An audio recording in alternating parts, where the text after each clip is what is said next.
I'm Tim with Scheib Real Estate, and this is Behind the Sign. We got a special guest, Todd Collins. He works for Beam Media, owns Beam Media. He is a influencer, helps everybody with social media marketing. Tell me a little bit about how you got into this. Yeah, so probably about 12, 13 years ago now, I was asked by one of my best friends to help him out with a business idea that he had, which was starting a marketing company. And I kind of jumped into it. I thought about it for a little while and then kind of jumped into it. And we got into the reputation management kind of business first. It was more like personal defamation and things of that nature. And then we went into the business side of like reputation management. This was like years ago when Yelp and everything else was kind of like just starting to kind of break the surface. So became very well versed in that. And as that like Web 2.0 was starting to evolve, social media started to really kind of push up the volume. And I just dove right into that. Studied with guys like Dennis Yu. At that time was one of the first employees at Yahoo, was doing the majority of the advertising for Nike and Adidas and Rosetta Stone and the Golden State Warriors and stuff like that. So I was really lucky to be able to study with a guy like that. And that just kind of set me on the trajectory of like good relationships, building relationships, meeting the right people at the right time. And I don't like to call it luck, but yeah. That's kind of where it was. It was just in the right place, right time, and things kind of just clicked. Yeah, it's funny that you say luck because, there's so many people out there, like you listen to Gary Vee or other people say that there's no such thing as luck. You create your own opportunities. And I totally agree with that. But I also think that people who actually get there and make it kind of fall back on luck a little bit too, just because, being humble, you got to say luck, right? Like, you can't be like, oh, I did it, I'm the man, right?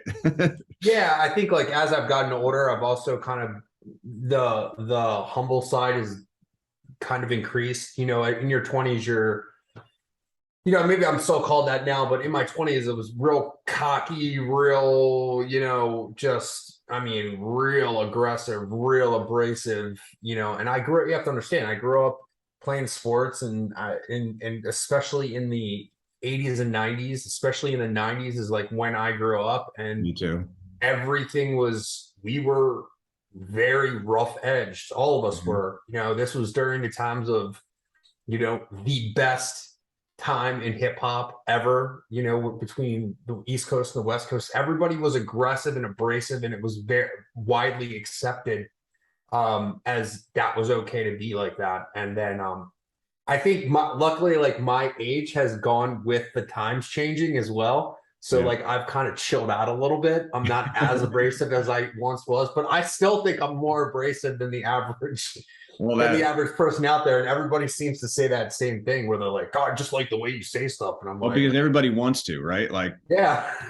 I want to be abrasive, but I'm a real estate agent, not the best look in a local Iowa market where everything's pretty conservative. And, plus I've got 5 kids and, with social media and my stuff's online, they see it. I can't be throwing the F-bomb out every other word. I get it. I get it to my kids if I don't let them, right? I just made the decision one day and was just like, again, this comes back to the 40-year-old stuff where it's like, again, I'm 43 and, I feel like I've adopted the old man syndrome earlier than I was probably supposed to. And I'm just in this like thing where I'm just like, I don't care. And it's just really like one of those crazy things where it's like, I just say whatever I want to say. And a lot of the times I think where we're at in the world right now, it's like I think a lot of people are looking for people that are brave enough to say the quiet part out loud. And I think that's one of the things in my delivery. I think it's just very basic, but it's also kind of calling people out on their bullshit. You know what I mean? I'm calling them out, saying, look, I don't have the time. You have the time. Like there's all these, like, it's just little nuances that I think need to be kind of brought to the surface where people are just using a lot of things for excuses when it's really not an excuse. Absolutely. 100% agree with that. So okay, you said 90s. I grew up in the 90s too. Hip hop was a thing. Everything was abrasive. I decided I was going to start this little game, right? Like, and you're number one. You're the first on it. So it's called I Got Five on It. Mm. Mm. 5 questions, rated from 0 to 5, 5 being the top. I'm just going to ask you 5 things, and I want you just to give me your opinion on it. So the first is YouTube. Right now, Yep. 5. Okay. Instagram. 3. Becoming a realtor in today's world. 4.5. TikTok. 7. Going live. 11. 11. Well, you cheated. Turned it to 11. Well, I told you I was abrasive. I make my All right. So a couple things. So becoming a realtor, that strikes me. So I don't know why it took me so long. I look back on your YouTube. You're on YouTube going back quite a while. You've been doing this for quite some time, obviously. Did you just like start putting stuff out there to real estate agents, or have you been doing marketing with real estate agents for a long time? I think a lot of the times we evolve based on opportunity. So a friend of mine, she owns a Real Producers magazine. Actually, I'm sure you're familiar with Real Producers. Yep. Okay, so great girl. She owns a Real Producers magazine here in Baltimore. Just really, really good connector. She's a really good connector. But they do a lot of, her and her wife do a lot of really cool philanthropy work as well, which is kind of cool. And her and I just became friends like through Instagram. I believe this is years ago. And she said, "Hey, I really like this stuff that you put out. Could you come to this Real Producers event that I have? And could you speak and just talk about social media? We're looking for somebody to kind of educate just a little bit and things like that." So there was probably like 300 people there. And it was all local. So it was all the mortgage companies, all the real estate agents involved. Like it was a lot of people. And whatever I said there just clicked with a lot of people. And that was it. That was like my introduction into the real estate market in this area, in the Baltimore metro area. And that's all I needed, I guess. And from there, it was, again, like a trajectory shot. I've been in, at that point, I made a ton of relationships in real estate. I would say, God, probably 90% of the client base now, like consulting wise, is probably real estate agents. And it's just because I think there's just such a it's the closest profession where personal branding and creator kind of cross over. And I think that's like, they're like the closest kind of connection. And that's kind of where it launched from. And to me, it's like, I think now, back from that, when I had that seminar to where I am right now, it's really evolved way past, like, you can't be a real estate agent in any market now without having a really nice, good, solid base on social media. And it can be the difference maker between your success and non-success. Isn't that bonkers? Like, to me, that was one thing I was going to talk about. It was why real estate agents? Like, why are we like all over the place? And I mean, it's kind of annoying, right? Because I see so many real estate agents and so much stuff getting put out there, and you hear the same thing from 80 different people. And it's just like, man, why don't you see insurance agents out there? Why don't you see attorneys doing this stuff? Like, what's up? I'm starting to see the attorney thing kind of pop through. I got a couple buddies on TikTok that are lawyers, and they're really, really good. They're really good. I just haven't popped. I don't know if they just kind of figured it out and they've just done a really good job with it. I'm friends with them, but they're not like clients or anything else like that. I do have some lawyers that are clients, but at the end of the day, I think you're right. I mean, real estate just kind of clicked into this personal brand kind of side. And I think it's also like, we really were shoving it down real estate agents' throats going, look, this is the next logical evolution of how people are going to make decisions, big buying decisions, when it comes to, do I like this person? Like that's it, right? Like we were making this decision based on a referral 25 years ago and or whoever had the biggest eyeballs in the market, right? Like whatever real estate agent had the most money was the one that was going to get the most deals because you were able to advertise everywhere, absolutely everywhere. Billboards, back of the church flyer, menus at the place where everyone goes to get breakfast, you know, all these kinds of things. I mean, the key is for a real estate agent to show up in someone like as often as possible. I tell people, like, I hear real estate agents saying that they got 10 clients this month from TikTok or 5 clients from YouTube. I'm like, come on, man. I've been doing this for, 16 years. I've got 6,000 or 6,800 followers on Facebook. I've got, not a ton on Instagram, 2,000. I've got 30,000 followers on TikTok. I don't have anybody contacting me saying, hey, I want to buy off of this. But what it does is I show up on Zillow, I show up on this, I show up on that, I show up on this, and you don't get like the lead directly from one thing, but it's the fact that you're just in their face all the time and they know you know what you're doing.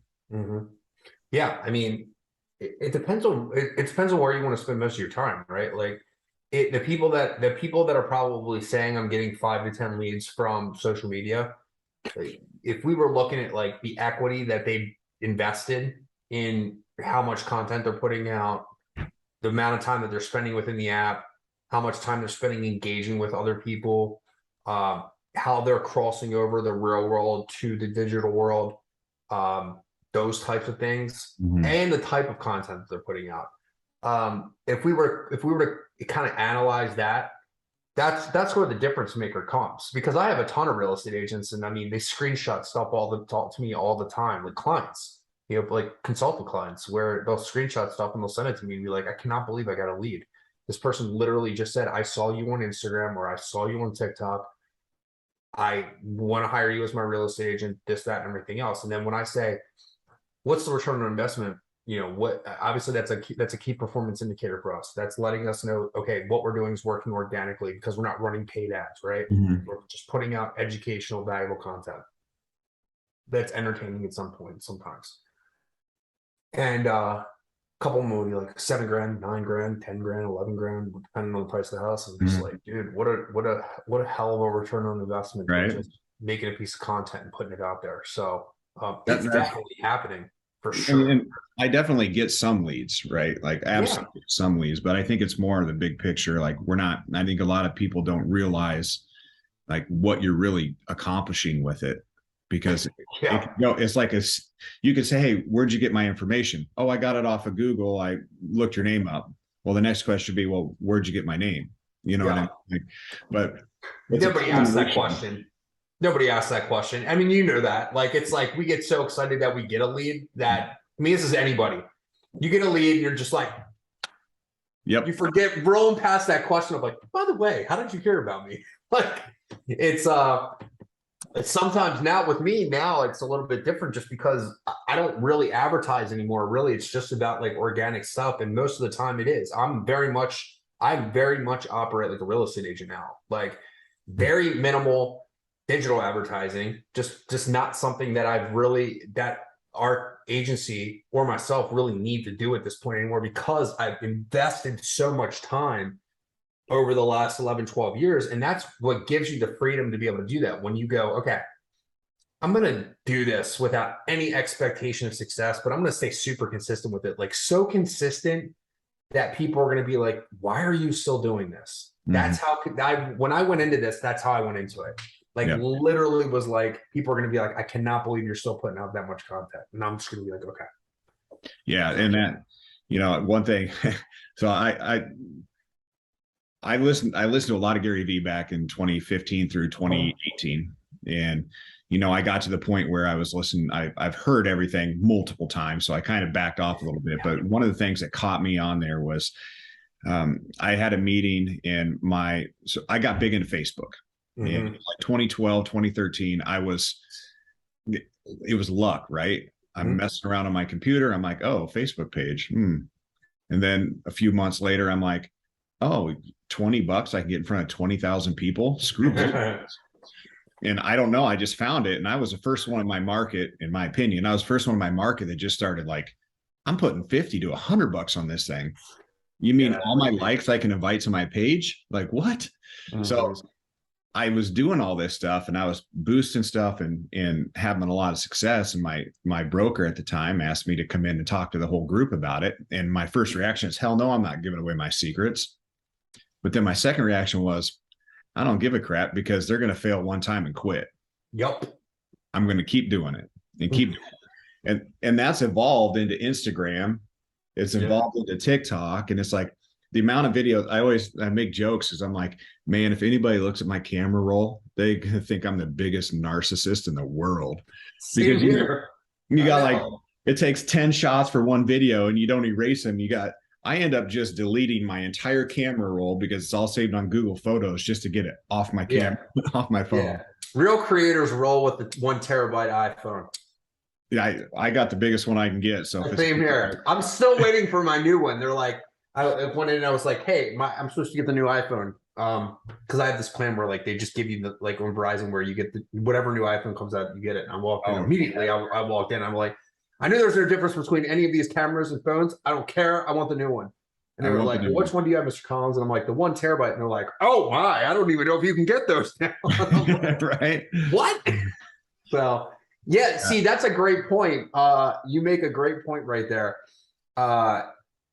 Gary has said that, and I definitely say that, is that you can share all your secrets. I do.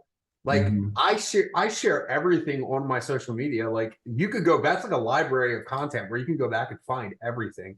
And the thing is that most people just aren't going to execute on what you say anyway, even though it worked for you. Yeah. If 1 to 5% do, those people are very interesting to me, because even though they execute, they will still convert and hire me to consult with them just to hold them accountable. Yeah. Oh yeah. Accountability is massive. It's huge. And I've noticed that. That's what I noticed, Tim, is that I'm more an accountability coach now than anything, where these people lean on me and are waiting like throughout the day. Like if they're putting out content, they're like, I'll message them and be like, yo, what are you doing? What, are you going live today? What's going on? You got to schedule this. And they'll be like, God damn, this motherfucker's always watching. Yeah. And it's true, and I mean, that's what I've equated it to now. Like, and I love that I'm there in the evolution of where I am now, because I talked about this the other day. I'm getting super hyped on watching other people hit 1 million views on a reel, or 30,000 views on their first TikTok, or hitting their first 1,000 followers on TikTok. I get so pumped off that stuff, because they come back to me and they're like, I believe. Right. Like, I know that I'm going to get there wherever you are right now, or wherever you've gotten some of these other people, I'm going to get there one day. They finally, it clicks in their head and they're like, this works. So I've been listening to you. I mean, obviously I pay attention to what you do, love what you do. There's a couple different thoughts out there. So I hear you say it, and I'm a believer in what you say. Just put out the content. If you think too hard, it's never going to get put out. It's not going to be great. But then I'm listening to Tom Ferry's show as well. He's a real estate guy. And I'm like, I hear this gal say it's important to have good content. 1 a day is all you need. And I'm like, well, 1 a day, I mean, sure, but it just takes your odds down, right? Like of something catching with somebody and resonating. I know Tom Ferry. I know who he is. Let me talk about that first. I think that real estate agents should stay in their own lane. Yep. And social media marketing, digital professionals should stay in their own lane. And let me point this out, because I'm going to use this as a piece of content myself. The fact that I see real estate agents or mortgage people or anybody else putting on social media marketing events and personal branding events is absolutely asinine to me. There's no possible way that you're the ego on real estate agents is gigantic. So all they're going to do is stand on stage and talk about themselves and the success that they've had. Yep. Which doesn't add any value to the people in the audience. Number one.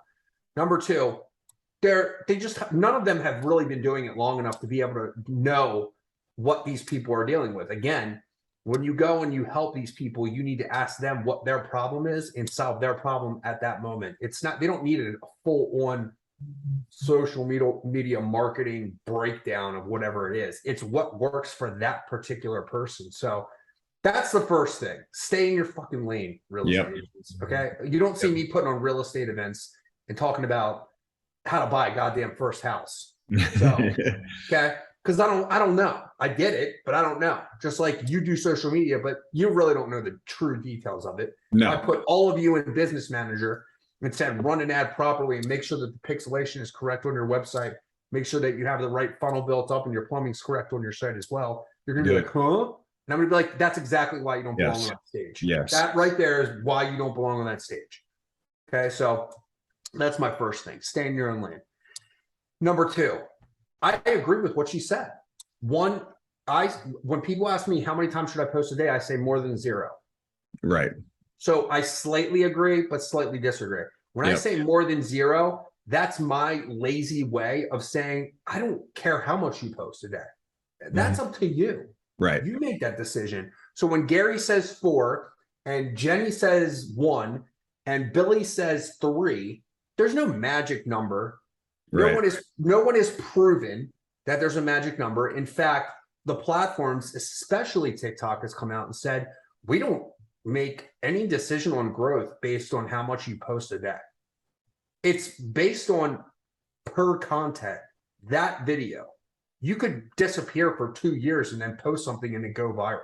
So the platforms will even tell you, like, it's the same thing. Now, it's not, in my opinion, it's not about how much you post. It's how much you're engaging with other people's content, which will give you everything that you're looking for, as in more followers, more DMs, more lead generation, more real world, unconnected connections that become connections, things like that. So people are just focused on the wrong thing. They're focused on content creation when they should be focused on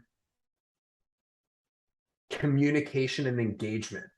Yeah. So that's in like all of that, you know, Jason Pantana does a lot of stuff, and like you said, stay in your lane. I sit and I try and keep up with everything. And it's like, I still got to sell houses. You know, I'm tracking to get probably 90 to 100 homes sold this year. That's a busy schedule. I've got 3 full-time employees, you know, like trying to like engage, like just a simple thing of engaging with people.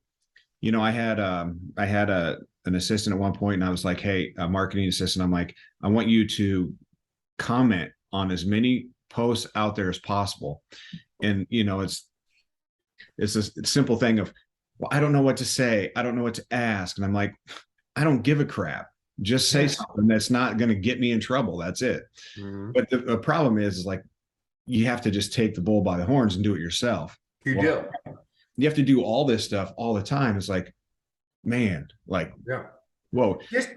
Well, Tim, like distribution of content, that's something that you can either outsource or automate, right? The comment and engagement side of it, it's got to be done by you. Yes.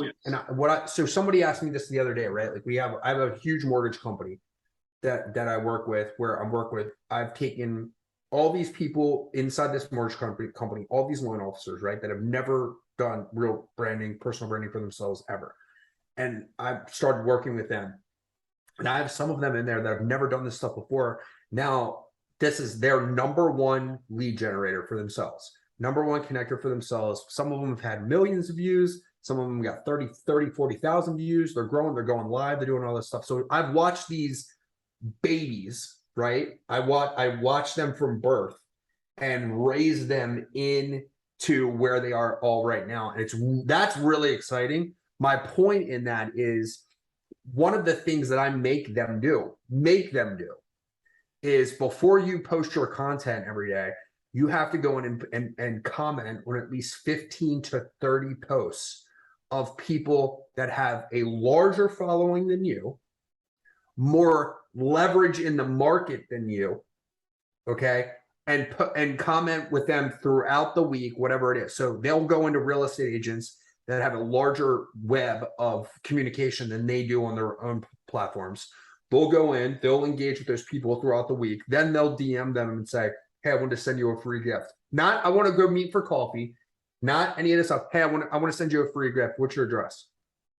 Send the gift. Then you go in and you go for the connection of the meetup and all that kind of stuff. And that's how you turn these connections into everything else. But they will say yes because you're supportive of what they're doing and the time that they're spending. Because we all see it, right? Like, I don't care how many followers you are, like who's engaging, who cares about you. You're doing it right now, which super smart, right? You're interviewing me, which podcasts are unselfishly selfish. Yep. You interview someone that you want to leverage their following to try to pull some of those people into your web that you can either in some way convert into into something else. People love talking about themselves, and I mean it's just a fact. Yeah, it is. And then when it releases, I'm gonna take that and I'll share it on my stuff, and people are like, "Man, who's Tim?" I'm like, it's super smart. This is the other way, the evolved way of you commenting on my social media. Yeah. Right. So. The other thing I love about this is I learn so much, not just from you, but like if I have other real estate agents, like I'm doing another Zoom with a real estate agent in a completely different market. I'm going to learn from them, and it's kind of fun. Like, so that's also selfish. I'm doing it to learn. I'm doing it to leverage, and it's good content. It's the same reason I interview people on my podcast. I tell them that all the time. Like, if you don't think that the reason I like you, but we're going to the reason I'm doing this is because I want to leverage, I want to leverage the potential. And I think people know that. And you did it the right way, right? I mean, we engaged a lot first. Yep. You of course had to follow up with me multiple times. All good, man. But the average person doesn't do that. That's the difference between good real estate agents and everybody else. Hey, you responded. I did respond. I respond to everybody. But that doesn't mean I commit. That doesn't mean I commit to everybody.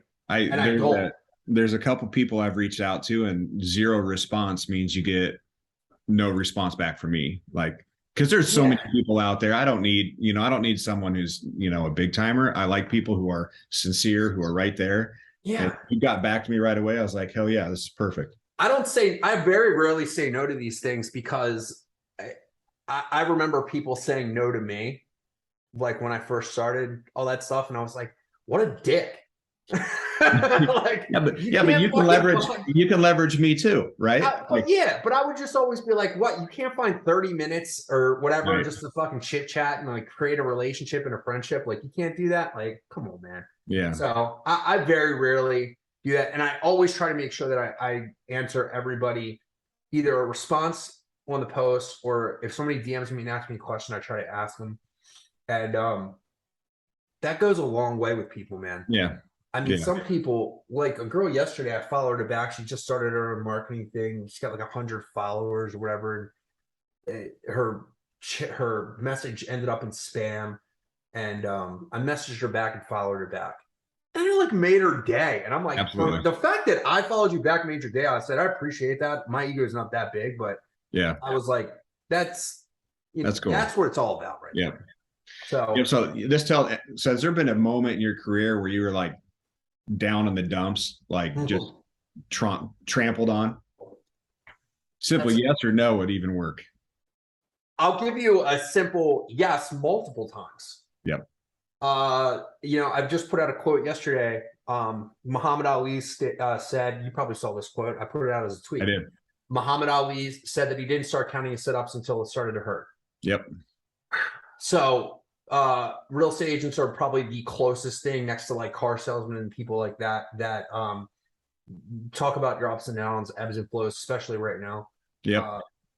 It's very entrepreneurial, man. And when I set out from not working for someone else to where I started working, or working for myself, I mean, I lose all the time. I made a post the other day where it's like all these entrepreneurs are talking about how much money they make, how many, all this other stuff. And I was like, here's how I lost $75,000 in 90 days. Yep. Look, as an entrepreneur, it fucking sucked. that's the argument. Like I'll lose client. Look, you lose clients. You're going to have good days and bad days. Monday, awful day. Yeah. Tons of fires to put out. Absolute shit show of a day. Yesterday, great day. Today so far, great day. Knock on wood. So that, I mean, that for the question I asked that was because that is probably the reason why you get back to people. Yeah. People who have been on top the whole time, those are the people who may not get back to people because they've never eaten shit, you know? And so that's, I mean, I feel the exact same way. If someone reaches out to me, if I don't miss it, which I shouldn't, but I'll get back. Yeah. And that goes the same with my real estate business. If I'm working with a client, I get back to everybody immediately. There's no pause. You're going to hear back from me. If you text me, you're getting a response. I always tell people this is my favorite line. If you text me, you will always get a response unless I'm sleeping. If I'm sleeping, don't be surprised if you get a wake up text at 5 a.m. And that gets people to not text me late at night because they don't want their phone at 5 in the morning. Yeah. But it's pain, a lot of pain, dude. Bankruptcy, divorce, partnership breakups. I mean, dude, I've been through all that. And to be honest with you, I think I'm just strong. I've been strong enough to handle it. And I think people don't really fuck with me anymore because they've just watched how I've just been beaten into the dirt and I just keep getting back up. And they're just like, what? How does this guy, why does he keep getting back up? And it just, at that point, it's like the bully stops pounding on you. Yeah. Because they're just like, fuck this, man. Like this guy, he just keeps getting up. It doesn't matter how bloody he is. And so, yeah. And I think that's also when you have kids, like you said, how many kids do you have? 5. Yeah, I have 4. And I think at the end of the day too, like your ego as a dad, in the back of your head, you want them to look back and be like, God damn, my dad took an ass kicking. He just kept getting back up. I have to live up to that. Absolutely. As well. And I think that's and I always think about that in the back of my head. Like, what are my kids going to think of me if I stay down? Doesn't happen. So the kids are always watching and they always see it and they always remember. Like always. I mean, my dad was a farmer and he had been knocked down and dragged through the mud but he was the toughest guy I know. Like just an absolute beast. So. I saw my dad get fired. I didn't see him get fired, but I remember he got fired when he had put about 25 years into a company that he worked for. He was like their top sales guy, whatever it was. And he was probably my age when he got let go. And his assumption was that my dad's 80 years old now, but back then, again, 80s, 90s, early 90s, your assumption when you had a job back then was that you worked there and you worked there for 45 years, you collect gold watch, get the pension, and you're gone. And they let him go. And it made no sense to me. And it was because of back then, it was because of his age. He was getting older and there were younger sales guys coming in. Back then, you couldn't do anything. There was nothing you could do. You could be a guy and cry about it. No, you just get another job. Yeah. So I watched that happen. And that, even back then when I was younger, that was an indicator to me that I can't leave the control of what's going to happen to me throughout my life in the hands of someone else. Right. And so that's where I've said that to all my kids. I'm like, look, you want to be a vet? Great.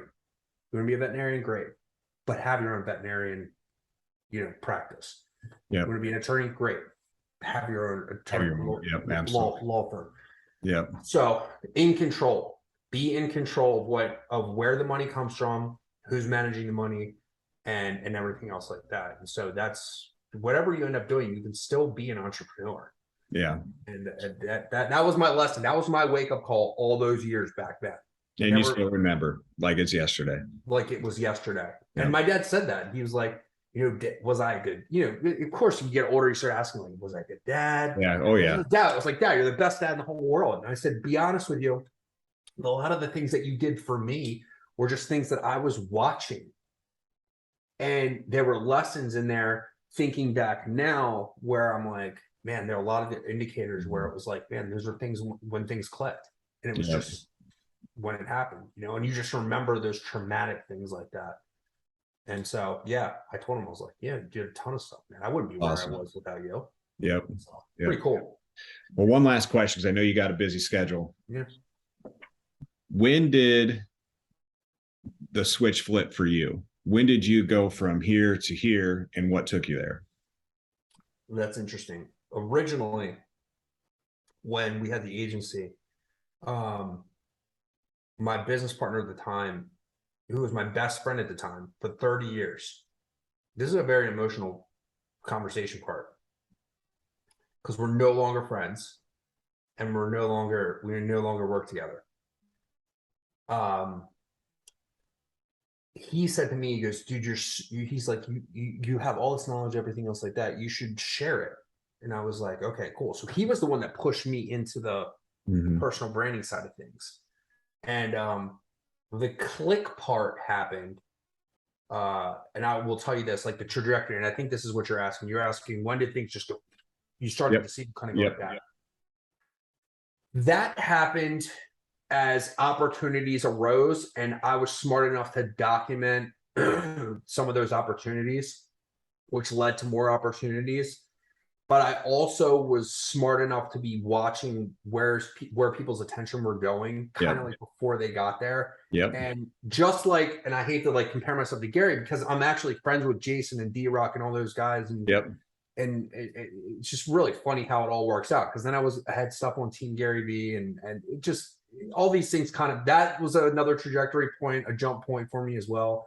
Kind of like getting like tapped and like blessed by those guys. And the trajectory point for me was, honestly, it was probably TikTok was one of the big booming parts for me. I was on TikTok well before a majority of the people that were there. So I was really able to rapidly build up a community there. And then I just kept taking steps earlier than everybody else. Like I started going live on TikTok, and I was there before everybody else. It just so happened. And this is why I talk about opportunities and why people have to try things. I'm on live. I was going live every single night from 9 to 10, and I'm still doing that now. I'm back on that now.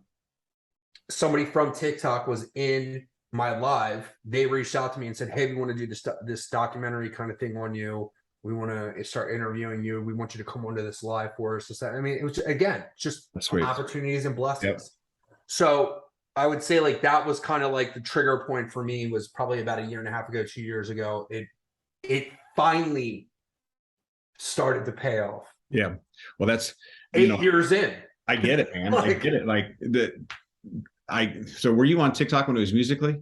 Oh wow. See, I got in like 2019, just despite that's still early. Yeah. That's what I do. I watch my kids, because parents are coming 2 years later, which is another reason why Gary resonates with me, because like I started doing that, and then I hear him say that, and I'm like, yeah, it makes sense, right? But I did that with Facebook, right? I kept getting on Facebook, and here was my exact quote. I said, I'm going to dump as much extra money as I have, which wasn't very much, into Facebook, because when the market crashes in 2019, I want to be the person that the people remember. Well, it started paying off big time in 2015 and 16. And again, it wasn't because I was getting leads directly from people on Facebook. It's because people recognized me. Yeah. It's a great point. That was the greatest move that I made. And then Facebook changed all the way they did stuff.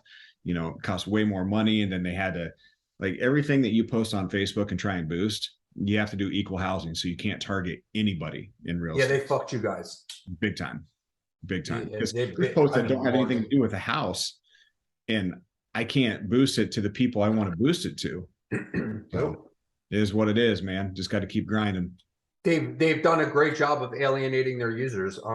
It's just, they just did it again with when they came out and they were like, we're just 100, we're going 100 miles an hour towards video, and we're leaving photo sharing. It's just kind of dead. And then TikTok comes out and goes, we're going to release photo sharing. And I literally was like, dude, awesome. Like, the fact that another platform is listening to your users more than you're listening to your users, that's a real big problem, man. They've got a lot of issues over there. And I think that whole Joe Rogan, Mark Zuckerberg interview, I think, told you right away. Exactly. They've got serious problems internally.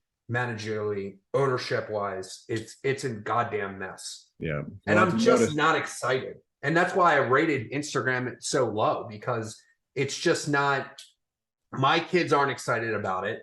Yeah. I'm always looking to my children to kind of go, hey, what do you think about this? What do you think about that? Like, they look at the TikTok Now feature. If you ask your kids, I don't know the ages, but if some of them are teenagers and you ask your kids, you know, do you use TikTok Now or do you use Be Real? They go, I don't know why TikTok's trying to do TikTok Now. That's what, just last night. She's like, why are they copying Be Real? Copy. That's what they do. Yeah. So your kids and my kids all said the same thing. They said TikTok copies everything. They're copycats. This, that, and everything. They are, the kids nowadays, zero respect for unoriginality. Yeah. They have zero respect for unoriginality. And I asked Reagan, I said, so are you going to leave Be Real and just do TikTok Now? And she goes, no, I'm going to stay with Be Real. So they respect every kid out there now. They respect the originality. They expect, they respect the creativity, and they respect the platform that starts it all for them. Yep. So if you guys, that's a wake up call for Be Real. I mean, like, Be Real's just a hot platform, and it can win without with the competition of TikTok. It's just going to have to continue to evolve. But it's interesting that your kid said the exact same thing. That want to know what's even more interesting? My daughter I was talking to, her name is Reagan. I'm not kidding. I'm not even kidding. Named after the best president ever on the planet, buddy. Amen. Miss that guy. I suck at spelling, so I spelled it wrong, but hey, same Whatever. I mean, they don't leave spelling up to me, so it is what it is. No. But man, it's just interesting to me. There was I got excited about it because I was like, I hated using Be Real, but because it was just another thing. But then I'm sitting there like to myself, and I'm like, it's one post a day. Like, what am I bitching about? Well, it's so funny. Not that big a deal. It's so funny because my college daughter, I got a daughter in college. She was doing Be Real, and she showed it to me, and I was like, oh, I'm getting on it. She's like, no, Dad. And I was like, be my friend. She's like, nope. So I literally have 2 friends on Be Real, and I still post on it. Like, I don't. Good. I mean, I don't care. I'll be your friend. I don't think I have a lot of friends on there either. And the fact is, this is like, if she told you not to be on there, that means be on there.